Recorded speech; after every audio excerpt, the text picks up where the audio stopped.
नमस्कार मंडळी, स्वागत आहे तुमचं मराठी एक्सप्रेस आपल्या लोकप्रिय चॅनल. मंडळी, भारत हा कृषीप्रधान देश आहे. भारतात शेती ही मुख्य अर्थव्यवस्था आहे. भारताची अर्थव्यवस्थाच ही शेती आहे.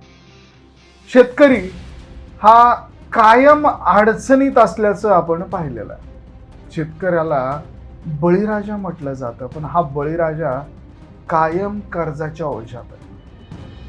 आपल्याकडे अनिश्चितता आहे. महाराष्ट्रात तर जरा जास्तच आहे. कधी पाऊस हा खूपच जास्त असतो, कधी पाऊसच नसतो.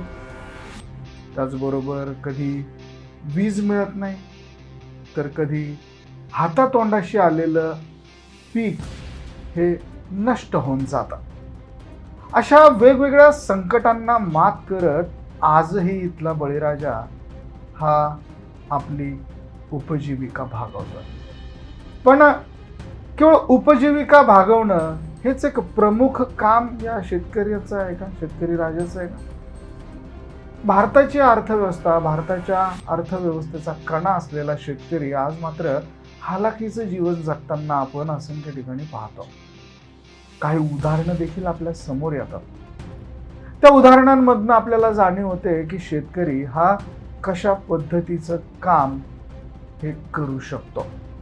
तर मंडळी, एक कथा नुकतीच वाचनात आली किंवा बघण्यात आला एक व्हिडिओ, आणि त्या व्हिडिओच्या माध्यमातून पुन्हा तुम्हाला एक चांगली यशोगाथा तुमच्यापर्यंत घेऊन यावं असं वाटतं. तर मंडळी, त्या व्यक्ती आहेत ज्ञानेश्वर बोडखे. हे शेतकरी फक्त एका एकरात शेती करून करोडोचं उत्पन्न घेतात. एका मध्यमवर्गीय कुटुंबातला हा माणूस, आणि शिक्षण फक्त 10 वर्ष ऑफिस बॉय म्हणून त्यांनी नोकरी केली, परंतु नोकरी करणं त्यांना कधी आवडलंच नाही. दुसऱ्यांच्या हाताखाली काम करण्यापेक्षा आपल्या गावाला जाऊन कष्टाने बुद्धीने शेती करायची आणि चांगला पैसा कमवायचा असं त्यांनी ठरवलं. म्हणून त्यांनी नोकरी सोडली आणि गावाला आले. वाचन करून, रिसर्च करून जे शेतकरी आधीच चांगलं उत्पन्न घेत आहेत अशा शेतकऱ्यांना भेटून त्यांनी अभ्यास सुरू केला आणि शेती करायला सुरुवात केली. फक्त एका एकराच्या शेतीत त्यांनी वेगवेगळे प्रयोग सुरू केले. शेतात कोणतं पीक घ्यायचं, कोणत्या मालाला चांगला भाव आहे, कोणता माल कसा विकू शकतो, या सगळ्या गोष्टींचा अभ्यास त्यांनी सुरू केला आणि शेती करायचं ठरवलं. शेतीसाठी त्यांनी पहिल्यांदा 10 लाखांचं कर्ज उचललं. स्मार्ट शेतकरी आणि स्मार्ट शेती करून त्यांनी फक्त 11 महिन्यातच हे कर्ज फेडलं. ज्या बँकेतनं हे कर्ज घेतलं होतं त्या बँकेतला हा पहिलाच शेतकरी होता ज्याने इतक्या कमी वेळात हे कर्ज फेडून मोकळा झालेला होता.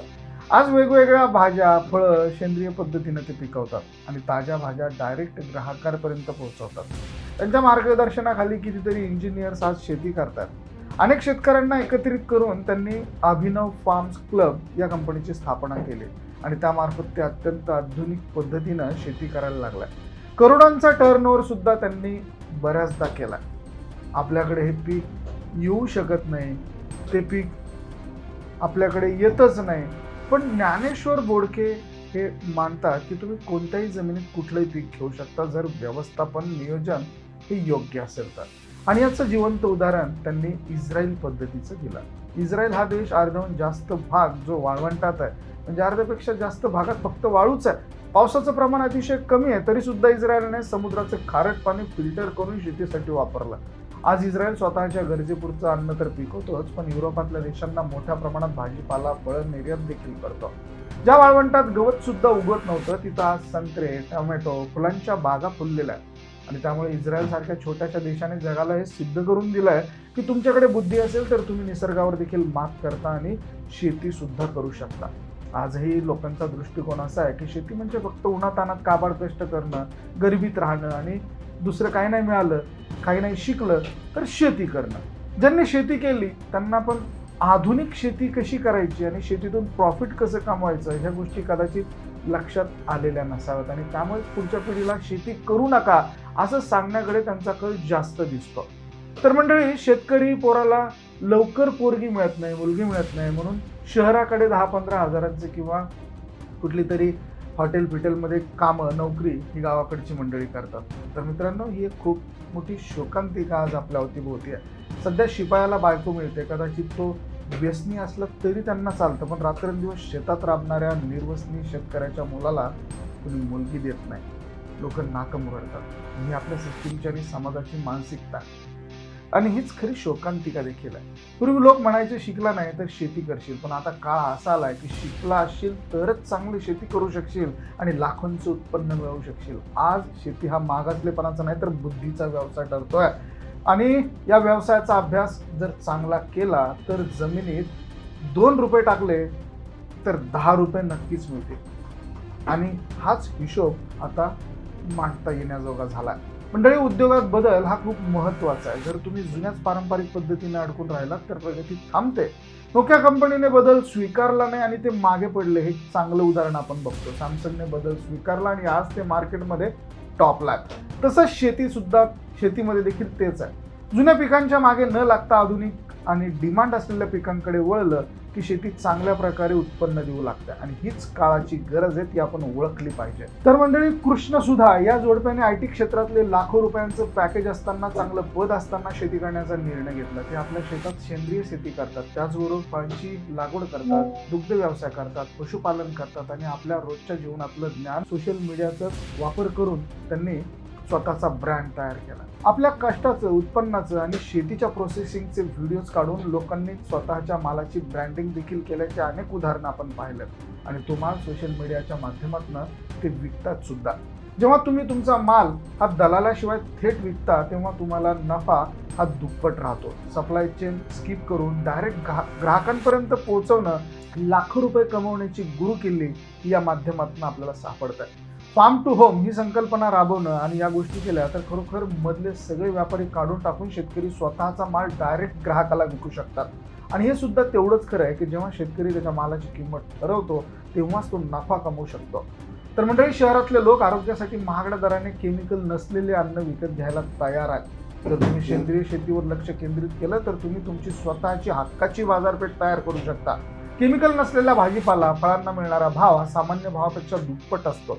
सरकारी योजना आणि अनुदान याबद्दल ग्रामीण भागात अजून तेवढी फारशी माहिती झालेली दिसत नाहीये. कारण सरकारकडनं शेततळ, ठिबक, विहीर, ट्रॅक्टर आणि प्रक्रिया उद्योग यासाठी सबसिडी देखील मिळते. 50% ते 80% सबसिडी मिळते. तुम्ही कागदपत्रांची योग्य पूर्तता केली तर सरकार तुम्हाला तुमचा स्वतःचा उद्योग उभा करण्यासाठी मोठं भांडवल देखील देतात.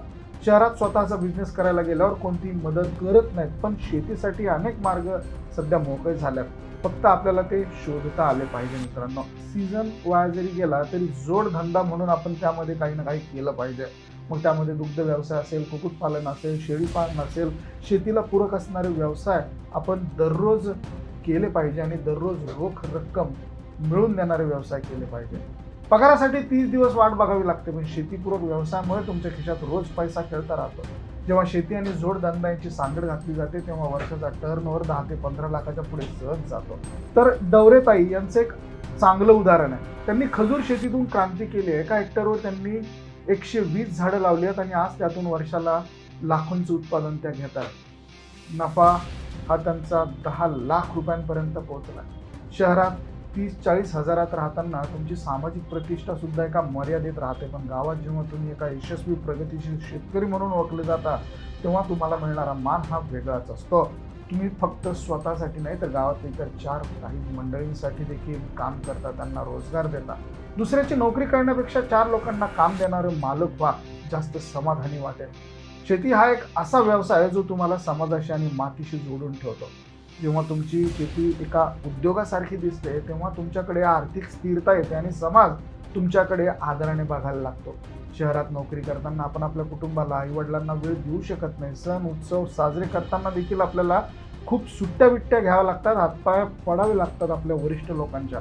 पण शेती करताना तुम्ही तुमच्या कुटुंबासोबत असता, घरातल्या ज्येष्ठ मंडळींचा अनुभव तुमच्याशी असतो आणि तरुणांची मेहनतीची जोड जर त्याला मिळाली तर घराचं कौटुंबिक सुख आणि आर्थिक स्थिरता या दोन्ही शेतीमध्ये एकत्र मिळतात, जे शहरातल्या धावपळीत आयुष्यात अगदी हरवून गेलेलं आहे. पण बरेच जण तुम्हाला विचारतात की एवढं शिकलाय, त्या शिक्षणाचा आता काय उपयोग? हा प्रश्न विचारांना हे सांगायला हवं की तुमच्या शिक्षणाची खरी गरज ही शेतीला आहे. मार्केटिंग कसं करायचं, मालाची पॅकेजिंग कशी करायची, सोशल मीडियावर ब्रँडिंग कसं करायचं, हे एक सुशिक्षित डोकंच प्रभावीपणे करू शकतं. सामाजिक दबावाचा विचार करणं आता बंद केलं गेलं पाहिजे आणि एवढं शिकून शेतीच करायची होती का असे टोमणे मारणारे लोक जेव्हा तुमच्या शेतावर येतील तर त्यांना त्यांचा टोमणा आठवला पाहिजे.